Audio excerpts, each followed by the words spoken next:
ही साथियों 8 बज चुका है। जैसे कि आप सभी को पता है हर शाम 8 बजे इंडियन आर्मी स्टूडियो चैनल पर लाइव क्लास होता है। तो आज भी एकदम शानदार सा क्वालिटीदार धमाकेदार लाइव क्लास होगा, जिसमें से आप लोगों को 30 क्वेश्चन पूछा जाएगा, जिसमें 15 जीके का होगा और 15 जनरल साइंस का होगा। तो इस हिसाब से अगर आप लोग 25 का सही जवाब देते हो तो आपका तैयारी एकदम मस्त है। इसी हिसाब से आप लोगों को पढ़ना है। अगर आप लोगों का स्कोर 25 से नीचे आ रहा है तो आप लोगों को थोड़ी सी और मेहनत करना है। तो आज का वीडियो बहुत ही शानदार होगा, वीडियो को पूरा देखिएगा। तो बढ़ेंगे आज के फर्स्ट क्वेश्चन की ओर। फर्स्ट क्वेश्चन बहुत ही शानदार सा क्वेश्चन आप लोगों से पूछा है, when was NCC established in India, यानी कि भारत में एनसीसी की स्थापना कब हुई थी। आप लोगों को इसका राइट आंसर बताना है। क्वेश्चन बहुत अच्छा है, जल्दी से इस क्वेश्चन का राइट आंसर बताइएगा। तो भारत में एनसीसी की जो स्थापना हुई थी वो 1948 ईस्वी में हुई थी, यानी कि इस क्वेश्चन का राइट आंसर जो मेरे साथी लोग ऑप्शन भी बोल रहे हो उनका एकदम राइट है। अगर आपसे क्वेश्चन पूछ दिया जाता है कि एनसीसी का फुल फॉर्म क्या होता है, तो एनसीसी का फुल फॉर्म जो होता है वो नेशनल कैडेट कोर्प्स होता है। इसको भी ध्यान में रखिएगा। अगर आपसे क्वेश्चन पूछ लिया जाता है कि बीएसएफ की स्थापना कब हुई थी, तो बीएसएफ की जो स्थापना हुआ था वो 1965 ईस्वी में हुआ था। अगर आपसे क्वेश्चन पूछ लिया जाता है कि आईटीबीपी का स्थापना कब हुआ था, तो आईटीबीपी का स्थापना जो हुआ था 1962 में हुआ था। इसको भी ध्यान में रखिएगा। तो बढ़ेंगे 2 नंबर क्वेश्चन की ओर। 2 नंबर क्वेश्चन भी अच्छा क्वेश्चन पूछा है, where is Chilka lake located, यानी कि चिल्का झील कहां स्थित है। आप सभी लोगों को इस क्वेश्चन का राइट आंसर लाइव चैट में बताना है। तो चिल्का झील जो स्थित होता है वो उड़ीसा में स्थित होता है, यानी कि इस क्वेश्चन का राइट आंसर जो मेरे साथी लोग ऑप्शन डी बोले हो उनका एकदम राइट है। अगर आपसे क्वेश्चन पूछ लिया जाता है कि बुल्लर झील किस राज्य में स्थित है, तो बुल्लर झील जो स्थित होता है वो जम्मू कश्मीर में स्थित होता है। अगर आपसे क्वेश्चन पूछ लिया जाता है कि लोनार झील कहां पर स्थित होता है, तो लोनार झील जो होता है वो महाराष्ट्र में स्थित होता है। इसको भी ध्यान में रखिएगा। तो बढ़ेंगे 3 नंबर क्वेश्चन की ओर। 3 नंबर क्वेश्चन पूछा है, when did the constitution come into force, यानी कि संविधान कब लागू हुआ था। आप लोगों को इस क्वेश्चन का राइट आंसर बताना है। क्वेश्चन बहुत ही अच्छा है, जल्दी से बताइएगा इस क्वेश्चन का राइट आंसर क्या होगा। तो संविधान जो लागू हुआ था वो 1950 में लागू हुआ था, यानी कि इस क्वेश्चन का राइट आंसर जो होगा वो ऑप्शन नंबर सी होगा। और देश आजाद कब हुआ था, तो देश आजाद हुआ था वो 15 अगस्त 1947 को हुआ था। इसको भी ध्यान में रखना है। तो बढ़ेंगे 4 नंबर क्वेश्चन की ओर। 4 नंबर क्वेश्चन पूछा है, who was the author of Ramcharitmanas, यानी कि रामचरितमानस के लेखक कौन है। आप लोगों को इस क्वेश्चन का राइट आंसर बताना है। जल्दी से बताइएगा रामचरितमानस के लेखक कौन है। तो रामचरित के मानस के जो लेखक होते हैं वो तुलसीदास है, यानी कि इस क्वेश्चन का राइट आंसर जो होगा वो ऑप्शन नंबर ए होगा। अगर आपसे क्वेश्चन पूछ लिया जाता है कि रामायण के लेखक कौन है, तो रामायण के लेखक जो है वाल्मीकि है। और महाभारत के लेखक की बात कर ली जाए तो महाभारत का जो लेखक है वो वेद व्यास है। और रघुवंशम पुस्तक के लेखक जो है वो कालिदास है। इसको भी ध्यान में रखना है। तो बढ़ेंगे 5 नंबर क्वेश्चन की ओर। 5 नंबर क्वेश्चन बहुत अच्छा क्वेश्चन पूछा है, in which Veda is the Gayatri मंत्र मेंटेन, यानी कि गायत्री मंत्र का उल्लेख जो होता है वो किस वेद में किया गया है। आप लोगों को बताना है। जल्दी से सभी फौजी भाई इस क्वेश्चन का राइट आंसर लाइव चैट में बताएंगे। तो गायत्री मंत्र का उल्लेख जो किया गया है वो ऋग्वेद में किया गया है, यानी कि इस क्वेश्चन का राइट आंसर जो होगा वो ऑप्शन नंबर सी होगा। अगर आप लोगों को पता होगा कि सबसे प्राचीन वेद कौन सा है, तो सबसे प्राचीन वेद जो होता है वो ऋग्वेद ही होता है। इसको भी ध्यान में रखना है। तो बढ़ेंगे 6 नंबर क्वेश्चन की ओर। 6 नंबर क्वेश्चन भी अच्छा क्वेश्चन पूछा है, which river is called the morning of China, यानी कि किस नदी को चीन का शोक कहा जाता है। आप लोगों को इस क्वेश्चन का राइट आंसर बताना है। क्वेश्चन बहुत अच्छा है। तो चीन का शोक जो कहा जाता है वो हांगो नदी को कहा जाता है, यानी कि इस क्वेश्चन का राइट आंसर जो मेरे साथी लोग ऑप्शन बी बताए हैं उनका एकदम राइट है। अगर आपसे क्वेश्चन पूछ लिया जाता है कि बंगाल का शोक किस नदी को कहा जाता है, तो बंगाल का शोक जो कहा जाता है वो दामोदर को कहा जाता है। और बिहार का शोक जो कहा जाता है वो कोसी नदी को कहा जाता है। अगर आपसे क्वेश्चन पूछ लिया जाता है कि कंबोडिया का शोक किस नदी को कहा जाता है, तो कंबोडिया का शोक जो कहा जाता है वो मिकांग नदी को कहा जाता है। इसको भी ध्यान में रखिएगा। तो बढ़ेंगे 7 नंबर क्वेश्चन की ओर। 7 नंबर क्वेश्चन भी अच्छा क्वेश्चन पूछा गया है, where is the capital of Karnataka. Question आसान है, जल्दी से बताइएगा कर्नाटका की राजधानी कहां है। जल्दी से इस क्वेश्चन का राइट आंसर बताइएगा। तो कर्नाटका की राजधानी जो होता है वो बेंगलुरु में होता है, यानी कि इस क्वेश्चन का राइट आंसर जो होगा वो ऑप्शन नंबर सी होगा। जैसे कि आप लोगों को पता है कि मध्य प्रदेश की राजधानी जो होता है वो भोपाल में होता है, और हिमाचल प्रदेश की राजधानी जो होता है वो शिमला में होता है। इसको भी ध्यान में रखिएगा। तो बढ़ेंगे 8 नंबर क्वेश्चन की ओर। 8 नंबर क्वेश्चन पूछा है, when is world earth day celebrated, यानी कि विश्व पृथ्वी दिवस कब मनाया जाता है। आप लोगों को इस क्वेश्चन का राइट आंसर बताना है। जल्दी से बताइएगा पृथ्वी दिवस कब मनाया जाता है। तो पृथ्वी दिवस जो मनाया जाता है वो 22 अप्रैल को मनाया जाता है, यानी कि इस क्वेश्चन का राइट आंसर जो मेरे फौजी भाई लोग ऑप्शन बी बोले हो उनका एकदम राइट है। अगर आपसे क्वेश्चन पूछ दिया जाता है कि मजदूर दिवस कब मनाया जाता है, तो लेबर डे जो मनाया जाता है वो 1 मई को मनाया जाता है। और सद्भावना दिवस जो मनाया जाता है वो 20 अगस्त को मनाया जाता है। और बात कर लेते हैं युवा दिवस की, तो युवा दिवस जो मनाया जाता है वो 12 जनवरी को मनाया जाता है। इसको भी ध्यान में रखिएगा। तो बढ़ेंगे 9 नंबर क्वेश्चन की ओर। 9 नंबर क्वेश्चन क्वेश्चन आप लोगों से पूछा गया है, which is the largest highway to India, यानी कि भारत का सबसे बड़ा राजमार्ग कौन सा है। आप सभी फौजी भाई लोगों को इसका भी राइट आंसर लाइव चैट में बताना है। क्वेश्चन बहुत ही अच्छा है, कंफ्यूज मत होना मेरे भाई। तो भारत का सबसे बड़ा राजमार्ग जो होता है वो NH-44 होता है, यानी कि इस क्वेश्चन का राइट आंसर जो होगा वो ऑप्शन नंबर ए होगा। तो बढ़ेंगे 10 नंबर क्वेश्चन की ओर। 10 नंबर क्वेश्चन भी आसान क्वेश्चन पूछा है, how many players are there in cricket, यानी कि क्रिकेट में कितने खिलाड़ी होते हैं। आप लोगों को इस क्वेश्चन का राइट आंसर जल्दी से बताना है। तो क्रिकेट में खिलाड़ियों की संख्या जो होती है वो 11 होती है, यानी कि इस क्वेश्चन का राइट आंसर जो होगा वो ऑप्शन नंबर सी होगा। और आपको मैं बता देता हूं कि रग्बी फुटबॉल में जो होता है वो 15 खिलाड़ियों की संख्या होती है, इसको भी ध्यान में रखिएगा। तो बढ़ेंगे 11 नंबर क्वेश्चन की ओर। 11 नंबर क्वेश्चन पूछा है, in which state are the Kedarnath temples located, यानी कि केदारनाथ मंदिर जो होता है वो किस राज्य में स्थित होता है। आप सभी लोगों को इसका भी लाइव चैट में आंसर बताना है। तो केदारनाथ मंदिर जो होता है वो उत्तराखंड में स्थित होता है, यानी कि इस क्वेश्चन का राइट आंसर जो मेरे साथी लोग ऑप्शन बी बोल रहे हैं उनका एकदम राइट है। एक और मोस्ट इंपॉर्टेंट क्वेश्चन पूछ दिया जाता है कि केदारनाथ मंदिर किस भगवान के लिए प्रसिद्ध है। तो केदारनाथ मंदिर जो होता है भगवान शिव के लिए प्रसिद्ध है, इसको भी ध्यान में रखिएगा। अगर आपसे क्वेश्चन पूछ दिया जाता है कि स्वर्ण मंदिर कहां पर है, तो स्वर्ण मंदिर जो होता है वो पंजाब में स्थित होता है, इसको भी ध्यान में रखिएगा। और मीनाक्षी मंदिर जो होता है वो मदुरई में स्थित होता है, इसको भी ध्यान में रखिएगा। तो बढ़ेंगे 12 नंबर क्वेश्चन की ओर। 12 नंबर क्वेश्चन पूछा है, Deoghar trophy is associated with which sport, यानी कि देवघर ट्रॉफी किस खेल से जुड़ा है। आप लोगों को जल्दी से इस क्वेश्चन का राइट आंसर बताना है। जल्दी से सभी फौजी भाई इस क्वेश्चन का राइट आंसर लाइव चैट में बताएंगे।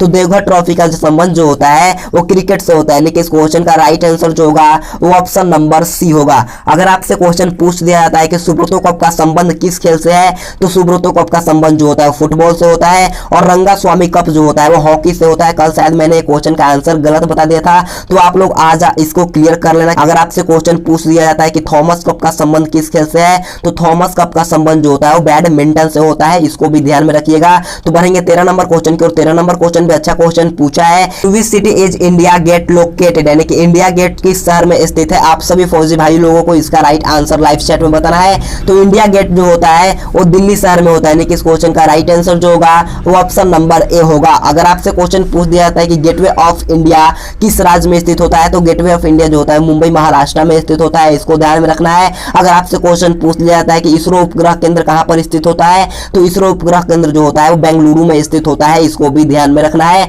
बढ़ते हैं 14 नंबर क्वेश्चन की ओर। 14 नंबर क्वेश्चन बोलने से पहले मैं आपको बोल दूं, इसी के साथ आप लोग आज का टेस्ट भी लगाते चलना कि आपका इस मॉक टेस्ट में कितना सही होता है। आप लोगों को लाइव चैट में जरूर बताना है कि आपका इस मॉक टेस्ट में कितना सही हो रहा है, तो आप लोग इसको नोट भी कर सकते हो। तो 14 नंबर क्वेश्चन पूछा है, when was the planning commission of India formed, यानी कि भारतीय योजना आयोग का गठन कब हुआ था। आप सभी फौजी भाई लोगों को इसका भी राइट आंसर बताना है। तो भारतीय योजना आयोग का गठन जो हुआ था वो 1950 में हुआ था, यानी कि इस क्वेश्चन का राइट आंसर जो होगा वो ऑप्शन नंबर सी होगा। 15 मार्च 1950 को भारतीय योजना आयोग का गठन हुआ था, इसको ध्यान में रखना है। अगर आपसे क्वेश्चन पूछ दिया जाता है कि इसका अध्यक्ष कौन होता है, तो भारतीय योजना आयोग का अध्यक्ष जो होता है प्रधानमंत्री होते हैं। अगर आपसे क्वेश्चन पूछ दिया जाता है कि भारत के प्रथम प्रधानमंत्री कौन थे, तो भारत के प्रथम प्रधानमंत्री जो थे वो जवाहरलाल नेहरू थे, और वही योजना आयोग के अध्यक्ष भी थे, इसको भी ध्यान में रखना है। तो बढ़ेंगे 15 नंबर क्वेश्चन की ओर। 15 नंबर क्वेश्चन पूछा है, what is the longest day of the year, यानी कि वर्ष का सबसे लंबा दिन कौन सा होता है। आप लोगों को इसका राइट आंसर बताना है।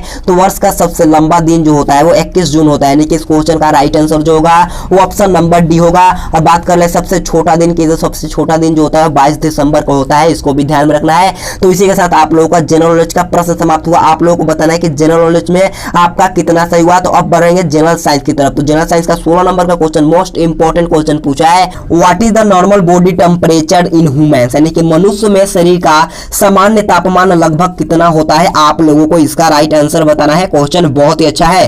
तो मनुष्य के शरीर में सामान्य तापमान जो होता है 98.6 डिग्री फ़ारेनहाइट लगभग में होता है। अगर आपको सेल्सियस में पूछ दिया जाता है तो सेल्सियस में जो होता है वो 37 डिग्री सेल्सियस होता है, इसको भी ध्यान में रखना है। तो बढ़ेंगे 17 नंबर क्वेश्चन की और 17 नंबर क्वेश्चन पूछा है, फ्रॉम हुम डज मैन गेट आयरन, यानी कि मनुष्य लोहा किससे प्राप्त करता है। आप लोगों को बताना है। देखिए आपको चारों ऑप्शन को पढ़ना है, चारों ऑप्शन के हिसाब से ही आप लोगों को आंसर बताना है। तो मनुष्य में लोहा जो प्राप्त करता है वो पालक से करता है, यानी कि इस क्वेश्चन का राइट आंसर जो होगा वो ऑप्शन नंबर बी होगा। तो बढ़ेंगे 18 नंबर क्वेश्चन की और 18 नंबर क्वेश्चन पूछा है, ricket disease is caused by a deficiency of, यानी कि रिकेट्स रोग किसकी कमी के कारण होता है। आप लोगों को बताना है कि रिकेट्स रोग जो होता है वो किसकी कमी के कारण से होता है। जल्दी से इस क्वेश्चन का राइट आंसर बताइएगा।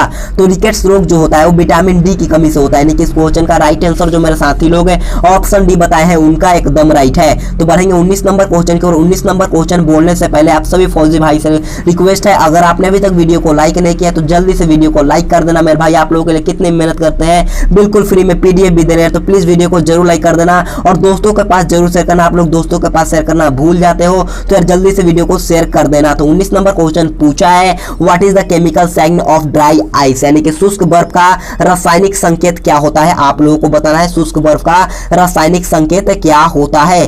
तो शुष्क बर्फ का रासायनिक संकेत जो होता है वो CO2 होता है, यानी कि इस क्वेश्चन का राइट आंसर जो होगा वो ऑप्शन नंबर ए होगा। अगर आपसे क्वेश्चन पूछ लिया जाता है कि शुष्क बर्फ किस गैस का उपनाम है, तो शुष्क बर्फ जो कहा जाता है वो कार्बन डाइऑक्साइड को भी कहा जाता है, इसको भी ध्यान में रखना है। तो बढ़ेंगे 20 नंबर क्वेश्चन की और 20 नंबर क्वेश्चन पूछा है, who discovered the solar system, यानी कि सौर प्रणाली की खोज किसने की थी, आप लोगों को बताना है। तो सौर प्रणाली की जो खोज किया था वो कोपरनिकस ने किया था, यानी कि इस क्वेश्चन का राइट आंसर जो होगा वो ऑप्शन नंबर बी होगा। अगर आपसे क्वेश्चन पूछ जाता है कि ग्रहों के गति के नियम के प्रतिपादन किसने किया था, तो ग्रहों के गति का नियम का प्रतिपादन जो किया गया था वो केपलर के द्वारा किया गया था। अगर आपसे क्वेश्चन पूछा जाता है कि दूरबीन का आविष्कार किसने किया, तो दूरबीन का आविष्कार जो किया गया था वो गैलीलियो के द्वारा किया गया था और टेलीविजन का आविष्कार जो किया गया था वो JL वेट के द्वारा किया गया था, इसको भी ध्यान में रखिएगा। तो बढ़ेंगे 21 नंबर क्वेश्चन की ओर। 21 number question most important question है, मैंने कितने बार ये क्वेश्चन करवा चुका हूं लेकिन ये मोस्ट इंपॉर्टेंट क्वेश्चन है, मैं इसीलिए बार बार इसको इंक्लूड करता हूं। पूछा है कि what is the life span of red blood cells, यानी कि लाल रक्त कण की जीवन अवधि कितनी होती है, आप लोगों को बताना है कि लाल रक्त कणिकाओं का जीवन अवधि कितना होता है। तो लाल रक्त कण की जीवन अवधि जो होता है वो 120 दिनों का होता है, यानी कि इस क्वेश्चन का राइट आंसर जो मेरे फौजी भाई लोग ऑप्शन बी बोल रहे हो उनका एकदम राइट है। अगर आपसे क्वेश्चन पूछ लिया जाता है कि आरबीसी का निर्माण कहां पर होता है, तो आरबीसी का निर्माण जो होता है वो अस्थि मज्जा में होता है, इसको भी ध्यान में रखिएगा। तो बढ़ेंगे 22 नंबर क्वेश्चन की और। 22 नंबर क्वेश्चन पूछा है कि hydrogen can be formed by the action of which metal in water, यानी कि जल में किस धातु की क्रिया करके हाइड्रोजन बनाई जा सकती है, आप लोगों को बताना है। क्वेश्चन थोड़ा सा डिफिकल्ट है लेकिन आसान है, जल्दी से बताइएगा इस क्वेश्चन का राइट आंसर क्या होगा। तो जल में जो होता है वो सोडियम को मिलाने पर हाइड्रोजन बनाई जा सकते हैं, यानी कि इस क्वेश्चन का राइट आंसर जो होगा वो ऑप्शन नंबर ए होगा। तो बढ़ेंगे 23 नंबर क्वेश्चन की और। 23 नंबर क्वेश्चन भी अच्छा क्वेश्चन पूछा है, what is the unit of intensity of voice, यानी कि आवाज की तीव्रता की इकाई क्या है, आप लोगों को बताना है। तो आवाज की तीव्रता की इकाई जो होता है वो डेसिबल होता है, यानी कि इस क्वेश्चन का राइट आंसर जो होगा वो ऑप्शन नंबर डी होगा। और जैसे कि आप सभी को पता है कि प्रकाश वर्ष का जो इकाई होता है वो दूरी होता है और आप लोगों को पता होगा कि कार्य का जो ऐसे मात्रक होता है वो जूल होता है, इसको भी ध्यान में रखिएगा। तो बढ़ेंगे 24 नंबर क्वेश्चन की और। 24 नंबर क्वेश्चन भी अच्छा क्वेश्चन पूछा है, where does blood purification take place, यानी कि रक्त का शुद्धिकरण कहां पर होता है, आप लोगों को बताना है। क्वेश्चन बहुत अच्छा है। तो रक्त का शुद्धिकरण जो होता है वो किडनी में होता है, यानी कि इस क्वेश्चन का राइट आंसर जो मेरे साथी लोग ऑप्शन ए बताए हो उनका एकदम राइट है। तो बढ़ेंगे 25 नंबर क्वेश्चन की और। 25 नंबर क्वेश्चन भी अच्छा क्वेश्चन पूछा है, what does calcium carbonate produce when heated, यानी कि कैल्शियम कार्बोनेट को अगर हम लोग गर्म करेंगे तो उसमें से क्या उत्पन्न होगा, आप लोगों को बताना है कि अगर हम लोग कैल्शियम कार्बोनेट को गर्म करेंगे यानी कि हीटिंग करेंगे तो उससे क्या उत्पन्न होगा। तो इस क्वेश्चन का राइट आंसर जो होगा कार्बन डाइऑक्साइड होगा, यानी कि कैल्शियम कार्बोनेट को गर्म करेंगे तो कार्बन डाइऑक्साइड गैस बन जाएगा। तो बढ़ेंगे 26 नंबर क्वेश्चन की और। 26 नंबर क्वेश्चन भी अच्छा क्वेश्चन पूछा है, what are the unit of protein, यानी कि प्रोटीन की इकाई क्या है, आप लोगों को बताना है। क्वेश्चन अच्छा है। तो प्रोटीन की इकाई जो होता है एमिनो एसिड होता है, यानी कि इस क्वेश्चन का राइट आंसर जो होगा वो ऑप्शन नंबर सी होगा। तो बढ़ेंगे 27 नंबर क्वेश्चन की और। 27 नंबर क्वेश्चन बहुत ही अच्छा क्वेश्चन है, what is the unit of flame flux, यानी कि ज्योति फ्लक्स का मात्रक क्या होता है। जल्दी से सभी फौजी भाई इस क्वेश्चन का भी राइट आंसर लाइव चैट में बताएगा। तो ज्योति फ्लक्स का जो मात्रक होता है वो ल्यूमेन होता है, यानी कि इस क्वेश्चन का राइट आंसर जो होगा वो ऑप्शन नंबर बी होगा। और जैसे कि आप सभी को पता है कि ताप का जो होता है वो केल्विन होता है और पता होगा कि ज्योति तीव्रता का जो होता है वो कैंडेला होता है और ध्वनि का जो होता है वो डेसिबल होता है, इसको भी ध्यान में रखिएगा। तो बढ़ेंगे 28 नंबर क्वेश्चन की और। 28 नंबर क्वेश्चन बहुत अच्छा क्वेश्चन पूछा है, व्हिच एसिड इज इंटरमीडिएट, यानी कि इमली में कौन सा अम्ल पाया जाता है, आप लोगों को बताना है कि इमली में कौन सा अम्ल पाया जाता है। तो इमली में जो पाया जाता है वो टारटरिक अम्ल पाया जाता है, यानी कि इस क्वेश्चन का राइट आंसर जो होगा वो ऑप्शन नंबर बी होगा। तो बढ़ेंगे 29 नंबर क्वेश्चन की और। 29 नंबर क्वेश्चन भी अच्छा क्वेश्चन पूछा है, what is a blood vessels carrying blood from the body to the heart, यानी कि शरीर से हृदय की ओर रक्त ले जाने वाली रक्त वाहिनियां क्या कहलाती है। क्वेश्चन ध्यान से पढ़िए समझिए तब आप लोगों को इसका राइट आंसर बताना है। जल्दी से बताइएगा इस क्वेश्चन का राइट आंसर क्या होगा। तो इस क्वेश्चन का राइट आंसर जो मेरे साथी लोग ऑप्शन नंबर ए यानी कि सीरा बताया है उनका एकदम राइट, यानी कि शरीर से हृदय की ओर ले जाने वाली रक्त वाहिनियों को जो कहा जाता है वो सीरा कहा जाता है और हृदय से शरीर की ओर ले जाने वाली रक्त ध्वनि को जो कहा जाता है वो धमनी कहा जाता है, इसको भी ध्यान में रखना है। तो बढ़ेंगे आज के लास्ट क्वेश्चन की और। लास्ट क्वेश्चन को पूछा है where is bile produce in human body, यानी कि मानव शरीर में पित्त कहां पर बनता है। क्वेश्चन बहुत ही अच्छा है, जल्दी से सभी फौजी भाई इस क्वेश्चन का भी राइट आंसर लाइव चैट में बताइएगा। तो मानव शरीर में पित्त का जो बनता है वो यकृत में बनता है, यानी कि इस क्वेश्चन का राइट आंसर जो मेरे फौजी भाइयों लोग ऑप्शन डी बोल रहे हो उनका एकदम राइट है। और जैसे कि मैं आपको एक बात और बता दूं कि देखिए पित्ताशय में जो होता है वो पित्त जमा होता है, कहां पर पित्त जो जमा होता है वो पित्ताशय में जमा होता है, इसको भी ध्यान में रखिएगा। हो गया आप लोगों को एक शानदार सा जीके और जीएस का मॉक टेस्ट पेपर। आप लोगों को पूरा ईमानदारी, जोश और जुनून के साथ बताना है कि आपका इस मॉक टेस्ट पेपर में कितना सही हुआ। और मैं आपको एक बात बताता हूं कि कल का दिन है संडे, और संडे को होता है जो आपको पता है होगा 50 क्वेश्चन का एक प्रॉपर मॉडल टेस्ट पेपर। तो कल आप लोग जरूर वीडियो को देखना। और मैं आपको एक बात बोल देता हूं, हर रोज पढ़ना है तो इस चैनल को सब्सक्राइब कर लेना और बाजू में जो बेल आइकन है उसको प्रेस कर लेना, ताकि जब भी हम लाइव क्लास लें तो आपके सबसे पहले आपके पास नोटिफिकेशन जाए। Thanks for watching this video. जय हिंद, जय भारत।